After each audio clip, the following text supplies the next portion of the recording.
বলবো না। আল্লাহর রাসূল বলেন হ্যাঁ, সাহাবায়ে কেরাম বলে হ্যাঁ বলেন। আল্লাহর নবী ডাক দিয়ে বলে ওই মজলিসটা হইতেছে দুনিয়ার জমিনে কোরআন এবং হাদিসের মজলিস। সুবহানাল্লাহ। এই জায়গায় বসলে আল্লাহ তাআলাকে পাওয়া যায়, আল্লাহ তাআলার পরিচয় পাওয়া যায়, আল্লাহ তাআলার গুণ, আল্লাহ তাআলার সিফাত, আল্লাহ তাআলার ইশক, আল্লাহ তাআলার মুহাব্বত কলজা বইরা বাড়ি পর্যন্ত যাওয়া যায়।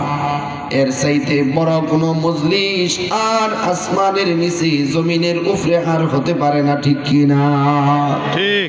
আরেকটা হাদিস আল্লাহর রাসূল বলে লা ইয়াকুদু কওমুন ইয়াযকুরুনাল্লাহ ইল্লা হাফাতুহুমুল মালাইকা ওয়া গাশিয়াতুহুমুর রাহমা ওয়া নাযালাত আলাইহিমুস সাকিনাহ ওয়া যাকারাহুমুল্লাহু ফী মান ইনদা।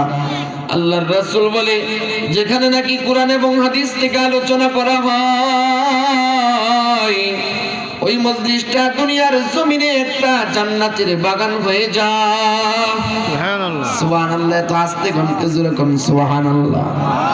এই মজলিসের চতুর্সাইড দিয়ে আল্লাহ তাআলার রহমতের ফেরেশতারা বেষ্টন করে দাঁড়ায় আছে। একের উপর এক দাঁড়াইতে দাঁড়াইতে আল্লাহ তাআলার আরশে আজিম পর্যন্ত পৌঁছে গেছে। সুবহানাল্লাহ। আল্লাহ তাআলা সব কিছু জানে, সব কিছু দেখে। এরপরেও ফেরেশতাগুলারে জিজ্ঞাসা করে, ও আমার ফেরেশতা, তোমরা কেন এই ময়দানের চতুর সাইড দিয়ে এইভাবে বেষ্টন করে